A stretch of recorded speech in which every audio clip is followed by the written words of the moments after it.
Welcome to the Go Diaper-Free podcast, where we're all about helping you potty your baby as early as birth. I'm your host, Andrea Olson, author and mom of 5 EC babies.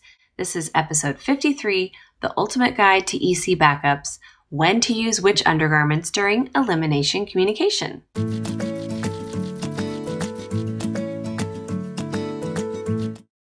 So today's topic is super important to me. I think it's so important because it's such a confusing part of EC for parents to figure out, how do I dress my baby at which stage?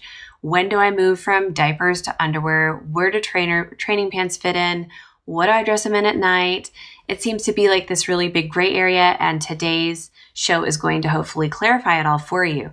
It is quite long, so prepare yourself for kind of a longer episode today, but hopefully it'll help you understand the big picture of what to dress your baby in and how to make the decision as you go.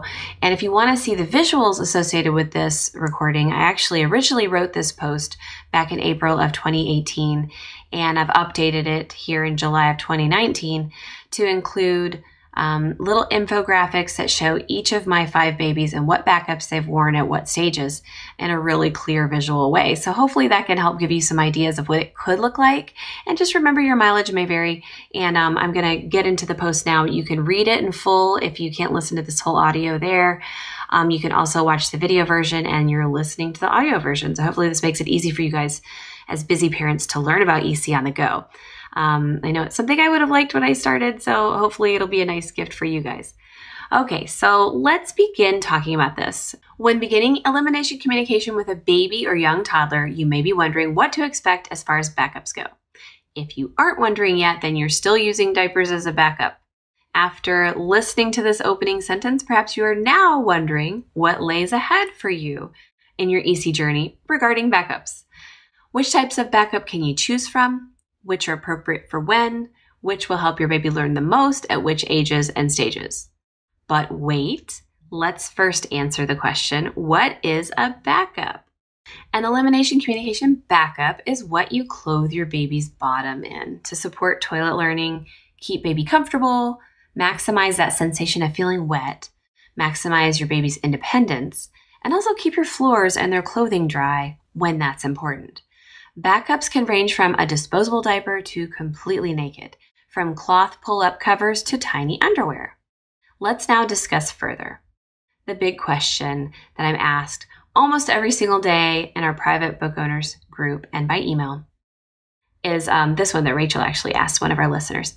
Those of you with older babies or who've been through this once before, when did you ditch the diapers and do just training pants or undies all the time, or at least all the time during the day? Why did you pick that time? Would you do it the same again? I feel like we're ready with my 11-month-old, during the day at least, but he's on the verge of walking, so was thinking once he hits that milestone, diapers only for sleep. And then she edited to add, we're actually in trainers most of the waking hours now. I think the biggest change would be going out of the house in trainers. By the way, you guys, the show notes for this episode are at godiaperfree.com/53, which is the full written version of this. And I've got lots of links throughout this text to different resources like how to address EC out of the house, stuff like that. So check that out if you want to. So first, here's my overall guiding advice. And this is the key point of the entire podcast, you guys. Use whichever backup helps your baby signal the most clearly, helps you, the parent, stay the most sane and calm, keeps your baby the most content, and helps support your baby's current developmental activities and independence best. Like if they're trying to walk and they've got a giant bulky diaper in between their legs, maybe it would be better developmentally to have them in undies during that diaper-free time. We'll get into that later. But second, if you're going to do EC with your baby, we need to make one subtle yet important shift in view of your diaper. When doing EC, the diaper is no longer his or her primary toilet. It is now considered a backup. And I have a nice little graphic that you're welcome to share on social media to help more people find out about EC and these mind-blowing options. It says, when doing EC, the diaper is no longer a toilet. The diaper becomes a backup. It is now simply a useful tool for the first year of a baby's life. Cool. So you must shift your perspective to using the diaper as a backup for when you're not on it, when your baby's not on it, when your baby's sick, when it is inconvenient to potty your baby, like while traveling or while shopping for Christmas presents, or for accidents and emergencies. If you're toilet training your toddler, the diaper is immediately removed from the picture during the day. If you're not night training alongside daytime with potty training, you'll likely still use a diaper at night. But just like with EC, the diaper is now considered a backup at night, not a full-time toilet. So when toilet training, we're talking about 18 months and over. You can definitely check out my book on that topic. It's a little bit different from EC though, because you're immediately removing the diaper with a toddler when you're toilet training daytime. Like you never go back ever. You quit cold turkey. With EC, it's a little bit different. So let's begin with the newborns. And by the way, throughout this post, I'm going to sprinkle in little graphic illustrations of what I've used with my own babies. And again, that's at GoDiaperFree.com/53. All right, so the best EC backups for newborn babies. Number 1, cloth diapers. I highly recommend using cloth diapers from birth if you're able to. Don't let this overwhelm you by thinking it has to be complicated. You can just fold the insert into thirds or just get the inserts that are already just skinny, long, and they look like a maxi pad, and lay it inside a cloth diaper shell, or use an all-in-one AIO system that has a shell and an insert laid on top of it. Don't stuff it into the pocket. And then you just snap or Velcro that baby's bottoms into place for easy ons and offs. There's no need for snappies or pins or wrapping the diaper or folding it in any special way. Some people like to use only a cotton pre-fold with a snappy and no cover. Some will use something called a workhorse, which is just the inside part of the cloth diaper fastened to itself through these little sewn-in Velcro pads or snaps. Or some people will hold those together with a snappy or pins. Now, I've used workhorses myself by Thirsties, and they're pretty convenient. You can tell pretty soon when they're wet, too. You can also do sumo style, which I have a photo of over on the show notes, with a diaper belt holding a pre-fold diaper in place, or you can use a burp cloth if you really want to see when they're wet. As this is described in my book, there's lots of options listed in there, but cloth diapers can be used many creative different ways, like that. If there's a cloth diaper service in your area, please hire them. Ask a relative to give you at least 3 months of this service as a shower gift. The reason I recommend a cloth diaper service versus washing them yourself is that you're going to have a lot of diapers that only have a tiny shart. I don't know if you call it that in your home, but that's what we call a wet fart in our household, on them. So those will have to be laundered. You'll be catching a lot of pees and poos in the toilet at the easier to EC newborn stage. And those shart diapers can be super annoying. And it's overwhelming and discouraging because you'll have so much laundry. So do yourself a favor and have someone else launder them if you can. If the cloth diaper is rubbing against your baby's umbilical cord stump prior to it falling off, you may want to use a newborn disposable diaper for the first 2 or 3 weeks. The ones that have the little cutout for the cord, actually just for the first 2 weeks. Usually it falls off by about 12 days. If the cloth diaper is giant on your tiny baby and you just can't get it going, use Disposables for a spell. And luckily, we have good options for that now as well. So that brings me to number 2, disposable diapers. This is still for newborns, but really any age you can use this. But if you're starting at birth, which I highly recommend, these are your options. The disposable question is an important one. So I've personally used a mix of cloth and disposables with my babies. I have 5 of them. It's been hard. Disposables are great, but they're also terrible for the environment. But I will address in a second something that's amazing that's going to change all of that. So again, when considering whether to use disposables or not, we want EC to be accessible. We want you to be able to do EC. If you do EC, you're going to cut back to probably a third or half of the diapers you would have used without it. And if you just can't make cloth diapers work, don't sweat it. Just use disposables, but use them thoughtfully. And you're probably going to reuse a bunch of them, and you're definitely going to use way less of them. But we're going to make our decision back on the overall guideline. Remember, what does your baby signal the best in? Personally, my first baby signaled the best in cloth. My subsequent 4 babies have signaled the best in disposables. Prior to my most recent baby, Twyla, I had only ever used 7th generation diapers. They were fairly leak-proof at the time, but they did feel pretty wet after the baby went. And most babies don't like how it feels, so my babies would avoid peeing in them. And we'd reuse them till the tabs fell off, really. However, 7th generation has changed their diapers again, and they are now, in my personal opinion, ugly. They used to be undyed, just plain, no patterns, and now they have these yellowish and greenish loud designs all over them, and I personally don't like them. But more importantly, they are now way too wicking. They make your baby feel pretty dry, and they pretty much never biodegrade, you guys. So with my 5th baby, who I recently had, I use Diaper, DYPER, biodegradable bamboo diapers. They biodegrade in 75 days. On their website, it shows details of how this can most optimally work. And even if, like, some people argue, oh, they can't possibly fully, or maybe the tabs don't biodegrade, or there's some little thing they nitpick about, who cares? Even if they don't biodegrade exactly that fast, if you threw them out in the regular trash, they are biodegradable, which, unlike all other disposables, is way better than an estimated 500 years for disposables to finally break down in the landfills. You know what I mean? And I love that they have a color strip to indicate when the baby is wet. The yellow strip turns to blue, so you don't have to really bother your baby if you're not sure if they've peed or not. And they are super duper soft to the touch. It's the first thing my mom said when she felt them for the first time. But more importantly, you guys, these help my baby stay sensitive to feeling wet, and they help my baby signal more clearly day and night. I love them. Even if it took 1 year for this biodegradable diaper to biodegrade, the alternative is daunting, and I just want to repeat this just for impact. 500 years is way more than 7 generations, if you ask me. It's ironic. The type of disposable you choose can make a huge difference. So if you can swing getting the diapers, DYPER, they're a little bit more expensive than regular diapers, but you can get them on subscription. And they're a great alternative if you can't make cloth work for you. Also, it's great for nighttime too, and we'll cover that in a second. So when do you stop using disposables? If you do get into that rhythm and you feel too comfortable with them, you start feeling guilty. You want to stop using disposables day or night when you start to feel guilty about using them. Becoming a new parent is really overwhelming. I have a lot of compassion for that. I've been through it a lot. I've seen a lot of parents just go, I just can't do all these ideal things. We can talk about it day and night, but when it comes down to it, where the rubber hits the road, if you just can't handle things and you use disposables, maybe a few months in, like 8 or 9 months in, you start feeling guilty about using them, then stop then. You can also stop using disposables when you notice your baby is starting to feel really comfortable peeing in them.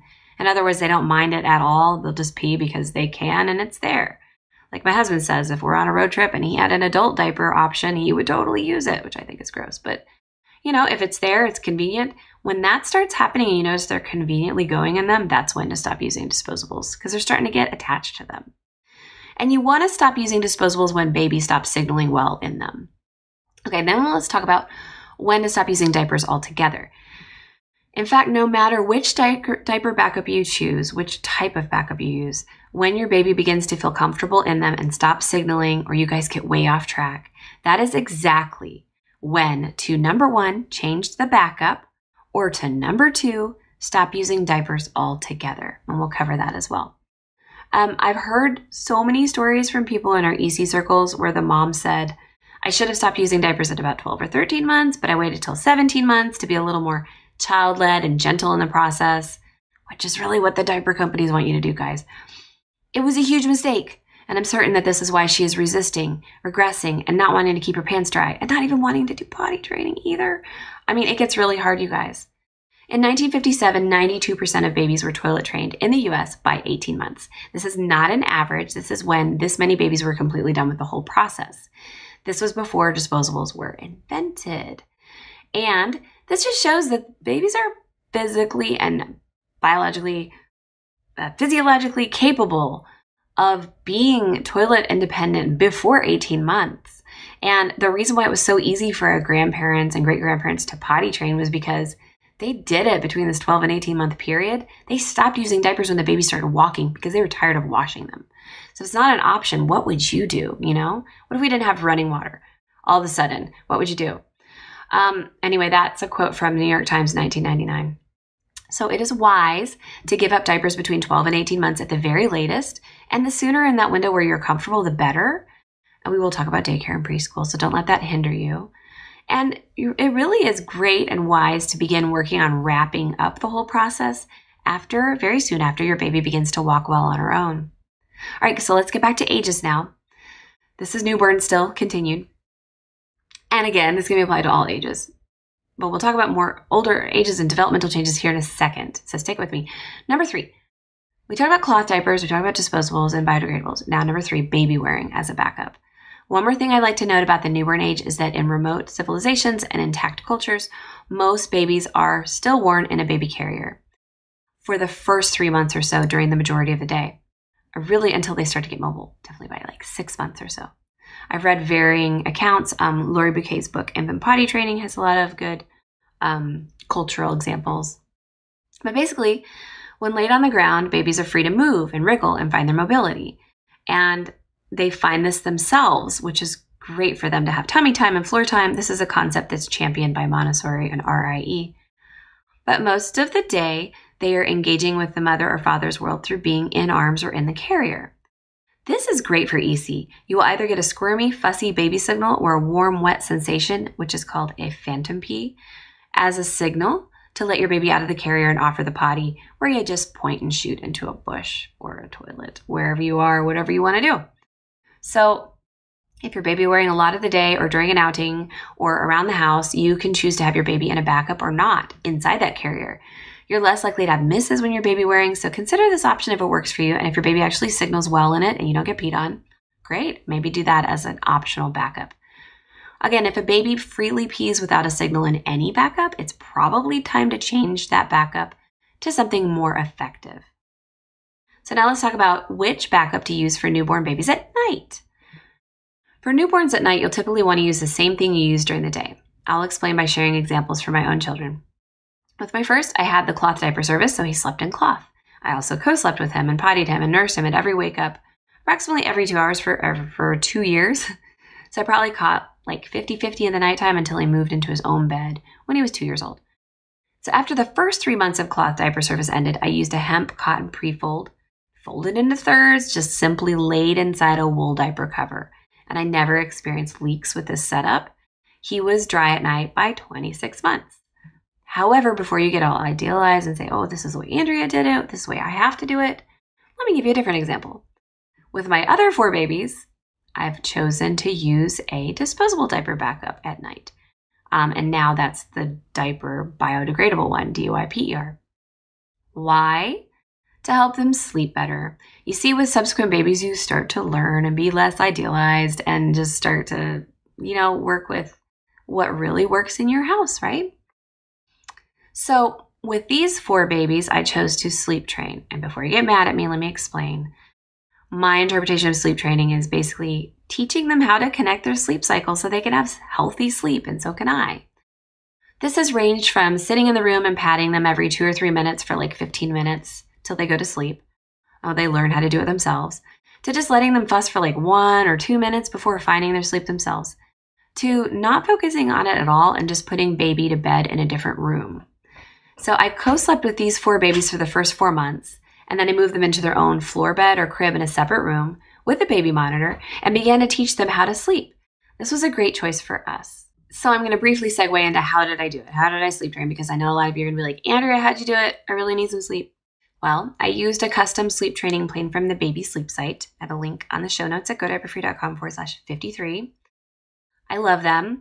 It is not cried out, and it really did serve to improve these 4 babies' moods and daytime energy levels. They are way happier babies overall. I would recommend using the sleep teaching methods found at the baby sleep site. They have a custom version, they have a quick version, they have a blog, they have a members area, they have tons of resources if you feel like you need it. With my youngest, I needed help right at 3 weeks old. I was a mess. You have full permission granted to find those resources and use them. I didn't feel like I could because I thought I had to do it a certain way, but now I've learned my lesson, and hopefully this can help you too. But overall, yes, Disposables as a backup at night did help with sleep training, and often my babies came up dry despite the backup anyway, like they would sleep the whole night through and wake up dry. For me, it worked.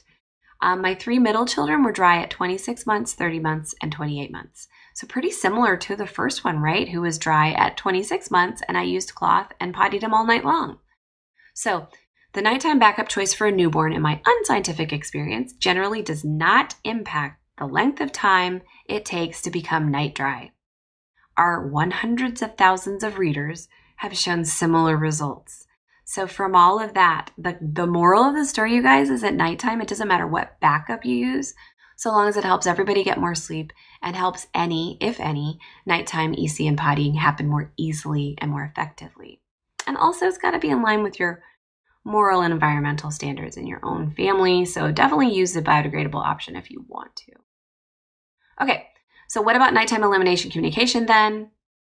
I have this all covered in depth in my book. Nighttime EC, I did do it with all 5 of my babies, but for my 4 youngest, I did this. The first 3 months while they were all newborns and in need of extra special, highly responsive baby care 24/7, I did nighttime EC all night while co-sleeping. This would be like every 4 to 6 hours, sometimes 2 hours. When they'd shift, I'd pick them up, potty them, nurse them back to sleep. Then I moved them into a crib on the floor or floor bed at 3 or 4 months old, and all the while I used disposables at night with them to help them sleep from then onward.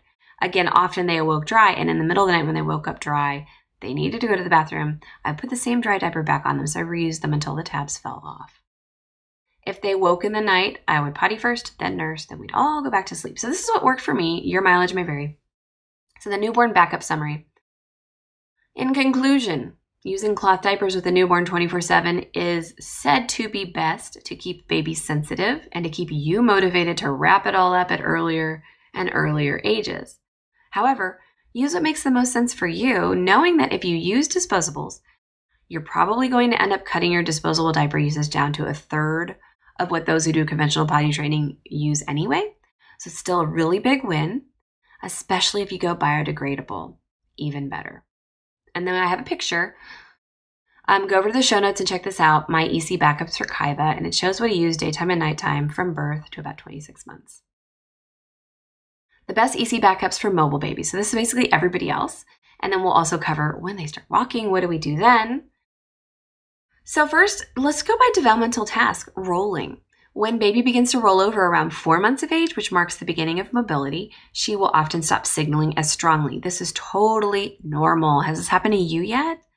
Alternatively, the signal might change or it becomes more subtle, and the baby begins to focus all efforts on getting that basic roll over and then roll back the other way over, developmental task completed. During that time, we support baby's budding mobility by giving diaper-free time as often as possible. But wait, what is diaper-free time? Diaper-free time means spending some time with your baby dressed in something other than a diaper, which could be undressed. It could be naked time. It could be time in undies or trainers, or time in split pants or chaps. I like to do diaper-free time with my Tiny Trainers line of training pants, which come in size 6 months and up. I created those because my baby didn't have anything to wear when he was 9 months and out of diapers. You can check those out at tinyundies.com. So you can see on the Tiny Trainers when they're wet because they're solid colors, and you can change them and offer the potty immediately. Sometimes there's still more pee left. And these trainers allow ultra mobility and flexibility to support your baby in tackling this mobility task. And I've found that all of my babies have been, as compared to the norm, mobile in every way a little bit earlier than what the normal day or ages are. A lot of people in our community say the exact same thing. Earlier mobility is like a sort of unspoken byproduct of EC. So during other times when you're more distracted or diaper-free time is inconvenient, like when you're cooking or you're on an outing or when baby is in childcare or when baby is napping, you can use a diaper backup of your choice. And this is, again, just early mobility. Again, we want to use the overall guideline of whatever backup works best. Switching backups at different times does not confuse the child. You can experiment, but I would suggest being consistent with the times that you use a certain backup so your baby can learn the routine. Hey, in the mornings we have naked time over a waterproof pad. Hey, at daycare we use a disposable diaper. Hey, after the bath we do naked time again. You know, whatever it is. We use trainers for 2 hours in the morning. Whatever it is, you can be pretty consistent if you want to, but also feel free to experiment. If your baby is poop trained and does well in training pants, you can exclusively use them as early as 5 months of age with no diapers in the daytime from then on. I tried trainers with my first baby off and on, except they weren't like the ones that I've created now. But I have to share that some of my readers have reported they've completely ditched diapers at 5 months old because they were able to stay stress-free and calm during misses. They were able to be very responsive to their babies. Usually they only have the one baby, not multiple children. And a lot of them had wood floors, so nothing to lose. So cleanup was fairly easy. They also had my Tiny Trainers, which truly make a difference in completely ditching diapers at this young age because they can hold about a medium-sized pee. And with a newborn, pretty much a whole pee. The con to this, there are cons to using trainers at this early mobility age. If you have a poop miss, it is a crazy, messy cleanup. If you have a full pee miss, It's often hard to pull the wet training pants off those chubby little legs. It's kind of like pulling a wet bathing suit off of a child. However, I've developed another new product, Tiny Ups, that solves part of this latter conundrum. They have a bamboo fleece lining. It's really soft. And 3 snaps on the sides. So removing them is super easy. Poop miss is a little bit easier. You can pair them over tiny trainers or tiny undies, or you can just use them by themselves. They will leak if they don't have trainers or undies inside, but they're great if you've got a poop trained baby and you just want to hang out around the home without diapers.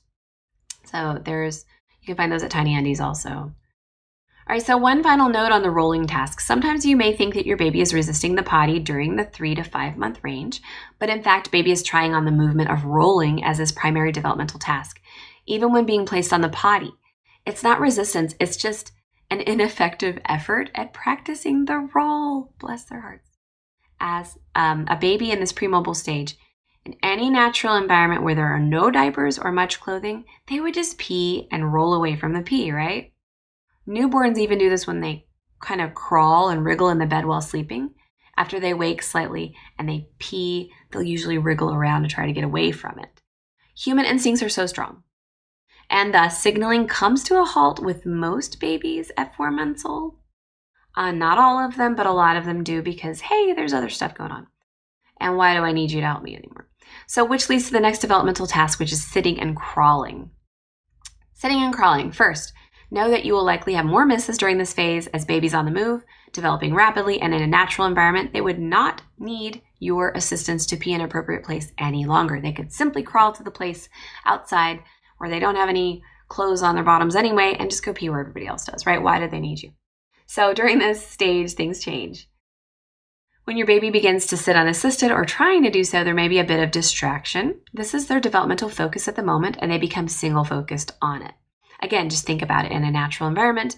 Baby could pee and then move to the side if they're sitting or trying to sit. So many babies don't signal because why would they need your help at this stage?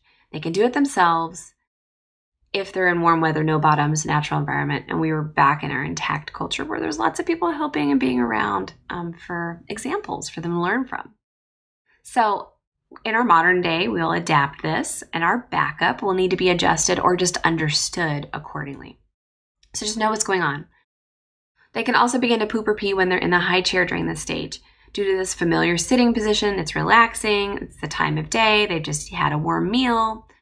So I will use a backup there because it's not fun to clean up that in a sanitary food serving environment. This behavior of peeing or pooping in the high chair does pass. And in our family, we have come to enjoy the hilarious rushing of the baby to the potty after he begins to bear down in his high chair. Wait, we say as we rush him to the potty to help him finish there, which he often does. We usually catch a half or a 3/4 of a catch with Branson, and with Twyla, we'll usually catch as well. If they start to poop in the high chair, you definitely want to say wait and then gently transition them. It's okay to pause mealtime for a potty break because I would, if I needed to poop when I was eating lunch, I would stop. Would you? Especially if it's for poop. Just be sure you have a hand towel nearby to clean up hands and face before you whisk your baby off to the potty. Okay, let's talk more about crawling. More on crawling. With my first, EC did take a small backslide during the week when he was learning to crawl. Belly was off the ground. We had only the 1 week of poop misses in his entire babyhood during that 1 week when he learned to crawl. I responded during this time by being more vigilant and staying calm, staying the course, and within a week we were back on track. We were using cloth diapers at home and we stuck with it. When your baby begins to crawl or is working on that task, misses can substantially increase. It's temporary, but at these times it's important to dress baby in a backup that keeps you calm and that continues to teach your baby and help them stay sensitive. So how do you stay calm during all this? It might just feel so devastating after EC has gone so well. Just remember this. Stick with it and it will pass. This is very temporary. During this time, we often change to a toilet seat reducer as well. Babies escaping mini potties is not fun, not productive, and very frustrating. So we might want to change to a toilet seat reducer, to the big toilet. You can definitely check out my podcast episode on that one of when to transition. Let's see, which one is it? Transitioning to the big toilet, episode 40. So definitely check that out if you want to know how to do that. But when they're crawling, that's usually when we start to do that. Okay, the next little phase is pulling up to standing. Then we get into pulling up to standing position. At this time, or maybe before if you're lucky, baby often begins resisting diaper changes. In fact, way back at rolling, baby probably was already resisting diaper changes by wanting to roll instead. It's almost reflexive. At this point, it is helpful to begin teaching your baby to sit on the potty by placing it behind her legs and asking her to sit while she's pulling up or standing unassisted and balancing. Backups at the pulling up, standing, and creeping along furniture and you stage should again be whatever is most effective on the most levels. See the overall guidelines again. However, if you're having a major diaper changing war at this age, stop using them. You can change to tiny trainers or tiny ups, cloth pull-up covers, or combination of both, or whatever else you find at this pulling up to standing phase and have a much easier time changing your baby standing up. I don't know of many other covers like my Tiny Ups, and I don't like the ones that I have tried. But if you use a cover like that, you might also want to protect the pants, and that will definitely protect the pants. So you can use Tiny Ups solo if you're just around the house and it works for you, or you can put trainers underneath it. You can do so many different things. So just check out this post and the images to see what we've done. And there's a picture of Branson in Tiny Ups there when he's pulling up at about a year old when we took him out of diapers. So you can pair tiny trainers or Tiny Ups with some baby leggings, and I've got a code for 5 pair of free leg warmers. You just pay the shipping, babyleggings.com. The code is GDF16. Use it if you need baby leg warmers for really cheap. Maybe you could put some socks or booties on them, and your baby will still stay warm. You'll see when she's wet, and you can change her standing up. That's the point, right? You want to make it easier and less struggle.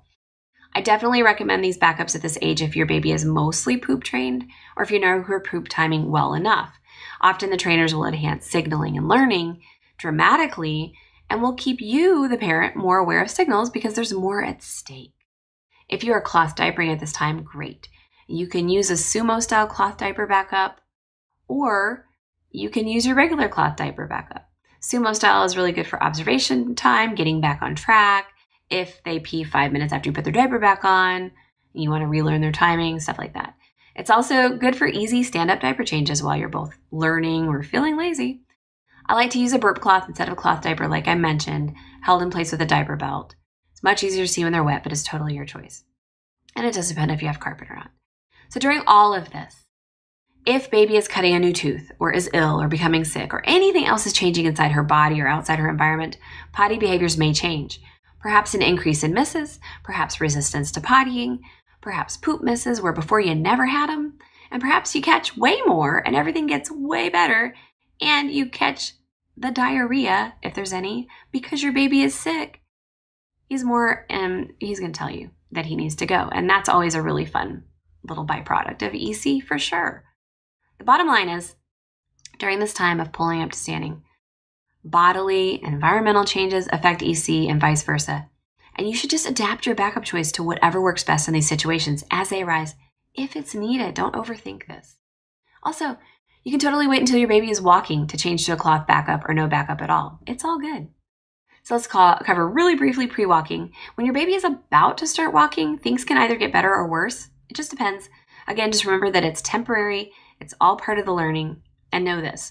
The backup for this pre-walking time is not as important as the backup you choose once walking has been mastered. So let's talk about that now.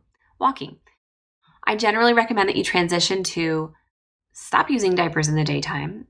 You're welcome to use tiny trainers, Tiny Ups, whatever you find, as your baby's primary daytime diaper alternative. The backup during the day, once she masters walking, stop using diapers. Full permission granted when you are ready to do that. It is developmentally inappropriate to change a baby's diaper laying down at the stage of having mastered walking, per the Montessori school of thought. I would have to agree with them because the diaper struggles at this age are not conducive to a peaceful environment. Once baby is walking, you're going to want to change him standing up and begin to engage him in the process of changing the bottoms himself when they're wet.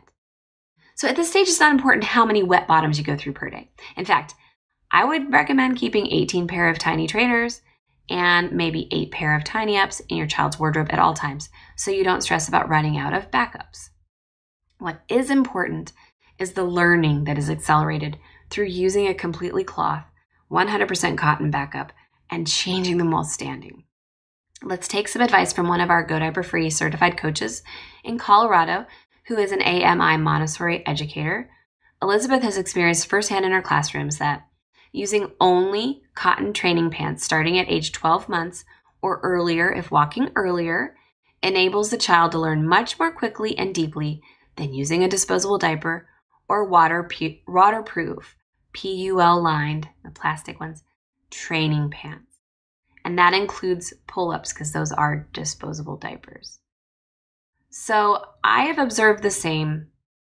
All of our community members chime in about this too. It's definitely apparent that this helps. Another option I've tried upon walking mastery is split pants or baby chaps. They're great if your child squats on a potty or outdoors when they need to go. Not so great if they're doing all this while standing. I have a picture of some split pants that I made when my first son was in Thailand a long time ago, and he wore those abroad. I also now sell them at Tiny Undies. In any case, if you're not using split pants or chaps, and if you don't want to move from diapers to trainers, consider moving from diapers to undies. Let me explain that. So upon walking, you have full permission granted to move from diapers to trainers. If you want to move directly from diapers to undies, here's why you would do that.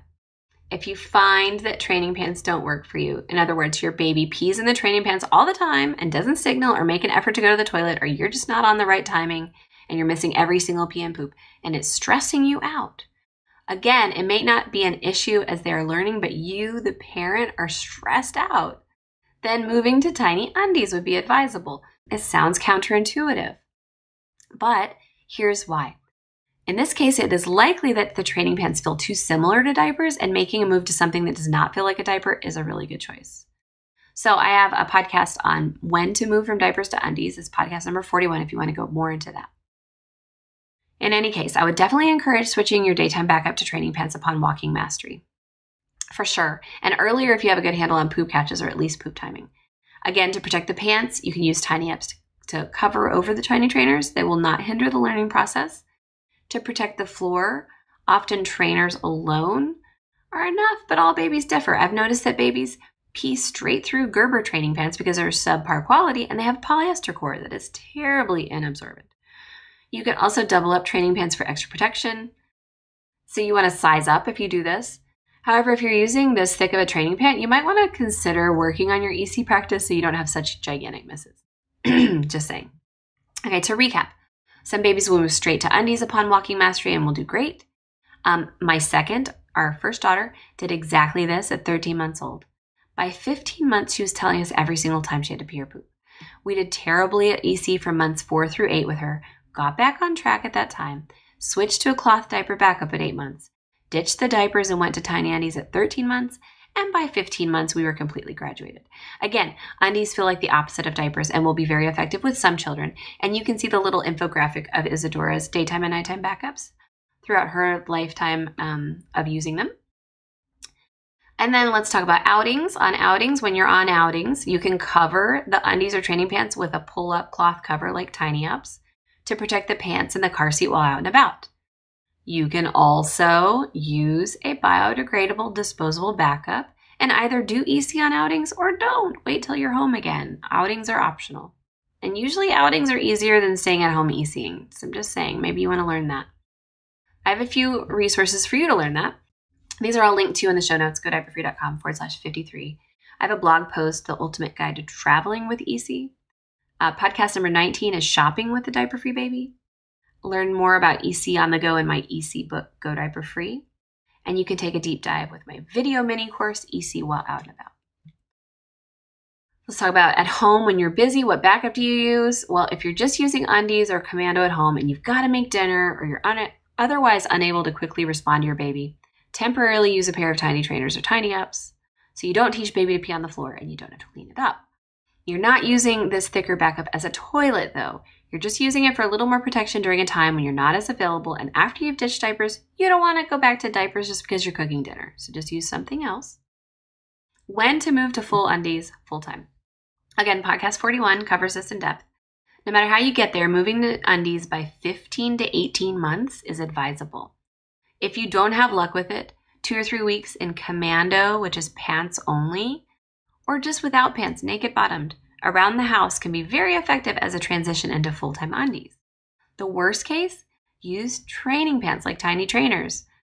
By 15 to 18 months, you're going from daytime diapers into trainers. No more daytime diapers at this age. Seriously, most parents regret using daytime diapers past 14 or 15 months of age, but only in retrospect. They realize that they missed some sort of invisible window, making EC wrap up that much harder. If you're here before that age, take their advice. If you're here after 18 months, check out my potty training book for sure. All right, so what do we wear naked? Can we do naked at home? Is that possible as a backup at home? Let's talk about that. Naked also counts as a backup, but only if it works. You can learn how to do diaper-free time responsibly with my popular EC book. But let's talk about it real quick here. If you do well without bottoms at all at home, then do it for as long as you need to. If it works and your child uses the potty voluntarily when bottomless, do it. It will not permanently stay that way or harm the process. So when you feel like it's time to start using pants already, you can teach your child how to push them down and pull them up. You can have someone else demonstrate, older child, use instruction in my books or the videos that my daughter made for your child that are in my potty training book owner's website. They're super cute. If your child pees wherever, whenever though, please don't do naked bottomless at home. It doesn't count. It's just as bad as using a diaper backup. They're just not learning anything. In that case, you want to review the Responsible Diaper-Free Time section of my book. Or if you've really got a problem, do a potty training experience with my other book for older kids and get the idea across really clearly and gently, physically, that all pee goes in the potty every time. In other words, wrap up EC with potty training at this time if your baby's just peeing whenever, wherever, and it's just not working out. But if you have a child like my third child, Cooper, you may want to use tiny trainers for much, much longer. We used them until about 25 months with him. It's because I waited to take him out of diapers till 17 months because I was having a really hard time with 3 kids and being pregnant. You do what you can. Had I ditched diapers with him at 12, 13 months, I know we would have had an advantage and that wouldn't have happened. So with my next baby, Branson, we actually learned from our experience with Cooper and we just ditched diapers at 12 months old. And I have to say that was definitely the right move. It gave us no other choice but to work on wrap-up. And we couldn't be lazy. It was great. But here's the point. You do what you can with what resources you've got at your disposal, you guys. With Cooper, I was under-resourced. With Branson, I was resourced. It's all good. It all worked out in the end. So what I just named were some examples of what you can do too. I hope you found them helpful. And if you look at the blog post where these show notes are, you can see the backups I use with Cooper day and night. And then nighttime backups. Let's talk about those over the course of babyhood. So for nighttime EC, we again have the overall guideline. Use whichever backup works best for this child and this family going through this milestone at this time. During growth spurts and developmental leaps, babies really need their sleep, you guys. The unfortunate truth is that EC can disturb sleep during this time, as can wetness. Not all the time, not all babies, but some of them. So your backup for nighttime EC can and will change over time, as well as whether you potty your baby at night, depending on what your baby is going through, and you too. Use what works, even if it doesn't feel like EC. No guilt. We all do what we can. So if you go over to the show notes, you can read a few examples from my own babies of our nighttime backups from birth. They range from cloth to 7th-generation disposables to going back and forth from disposables to nothing to disposables because he kept them dry when he wore them. It was so ironic. 3rd and 4th babies both went through that. With my 5th and final baby, I will share this part. We use the biodegradable DIAPER diapers as a backup at night. She typically wakes up dry. She's 8 months right now. I hear her in the other room over the monitor. I go to her. It's all the way upstairs. She waits. I potty her over the sink in her room. It's a farmhouse, so the sink is in the bedroom. I run the water if I need to relax her, and then I nurse her back to sleep. She usually wakes wet in the final morning wake up at 7 a.m., but she'll also usually pee after I nurse her at that time. So for us, this has been a really great tool, this biodegradable diaper, and we reuse usually the same one all night long with 1 to 3 wake-ups. And then last but not least, I have 2 examples of our daytime backups. With our 4th baby, Branson, at 12 months, he mastered walking. I changed him to a daytime backup of Tiny Ups below his pants at home. On outings, I used a disposable. He, at 27 months now, usually rolls commando, you guys. He doesn't like underwear.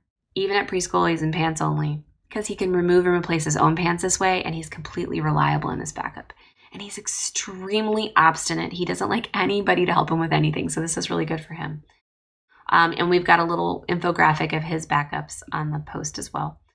And then lastly, with our 8-month-old, our 5th baby Twyla, we typically use and reuse those biodegradable diapers day and night. And at times, we do naked diaper-free time. Sometimes we use tiny trainers with her if she's working on mobility tasks. Sometimes we use cloth diapers. When she begins walking, we're going to ditch awake time diapers completely and move straight to undies or trainers, covering with tiny ups at preschool. And that's our plan. We're going to stick with it. Her little infographic is there as well. Oh, we also do sometimes use chaps with her during diaper-free time if it's cold and chilly. All right, so on the post itself, there's some Q&A around backups. It just like really recaps a lot of the essence of this post. We've got daytime backup options, nighttime backup options. When can I stop using daytime diapers, nighttime diapers? What do I use after daytime diapers? You can use undies or trainers or pull-up cover. You can go commando or pantsless. What do we use after nighttime diapers? We can use trainers or undies or pull-up, cloth pull-ups, footed fleece pajamas, or naked or commando. What do you use during potty train? That's answered there. When do I start using trainers? When do I start using undies? When do I start wrapping up EC? Usually when baby begins walking. You want to start equipping her with the skills to take over and be independent. When do I use a waterproof cover or over trainers or undies?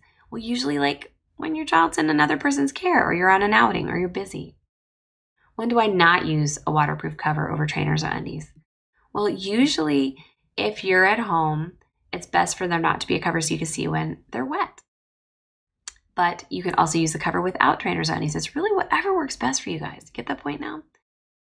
When do we have baby help change wet or soiled bottoms? Usually at around 10 months of age, we want to start engaging them and helping to put the wet ones in the bin and try to pull the dry ones on with a low bench for self-dressing. I have a really great option in my tiny trainers and tiny undies called the Learn line. It's got an upside down bear, orange grip handles, different colored leg holes. It really teaches them how to self-dress. Check those out at Tiny Undies if you are interested. And then how do you pack for daycare after you switch to cloth or trainers or undies? I always recommend putting at least 3 of your backup of choice, plus 1 extra cloth cover, plus a gallon-sized Ziploc bag, and extra socks and extra pants into a wet dry bag. The front pockets for dry, the back pockets for wet. And ask your caregiver to just put the wet ones in the larger back pocket if necessary. And provide a toilet seat reducer or a mini potty if they need one. I go into detail on that in my blog post about going to daycare and preschool diaper-free, which is linked to in the show notes for this episode. So that's it. Oh my gosh, that was such a long episode, you guys. It's like 50 minutes. Sorry, but hopefully you found it really, really helpful and you're able to listen to it or read it and get through it in chunks. I have all the resources that I've recommended linked to in the notes over at godiaperfree.com/53. And over there, you can leave a comment.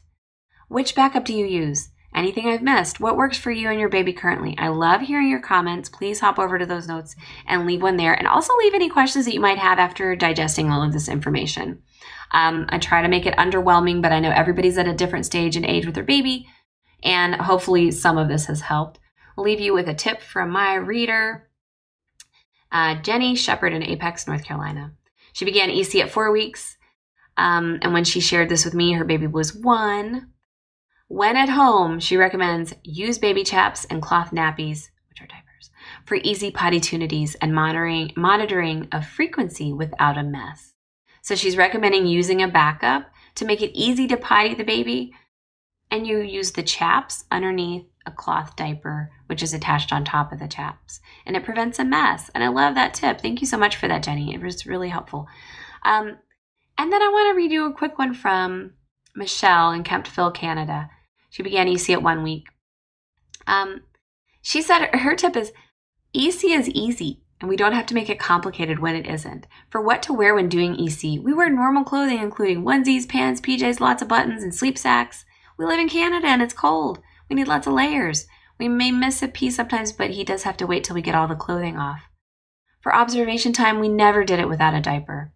I would just change his diaper a lot when he was getting to a new stage and then could deduce when he went. Also, just noticing now that he's eating solids, I can smell it when he pees. Like I know there's a poop coming. so we don't have to do observation time. So that's a little bit about how backups can really just be whatever you have on hand, and there's no guilt about it. But when you feel like changing or experimenting, you have full permission to do that. And hopefully this episode today has showed you guys some options for when you hit certain milestones. And yeah, is it okay to change? And what should I do next? This is all answered here. So again, visit the show notes. If you have any questions, leave a comment there as well. This has been the Go Diaper Free podcast. Thank you so much for joining me at such length today. I'm Andrea Olson with Go Diaper Free, and I'll see you next time. That was so long. Thank you guys so much. So please hit subscribe and hit the bell for notifications on my next video. Comment below. What backup do you use? Do you use a different one than I named here? Do you have a question about anything I talked about in this video? Please comment below, and I'd be happy to interact with you there. And take care. We'll see you next time.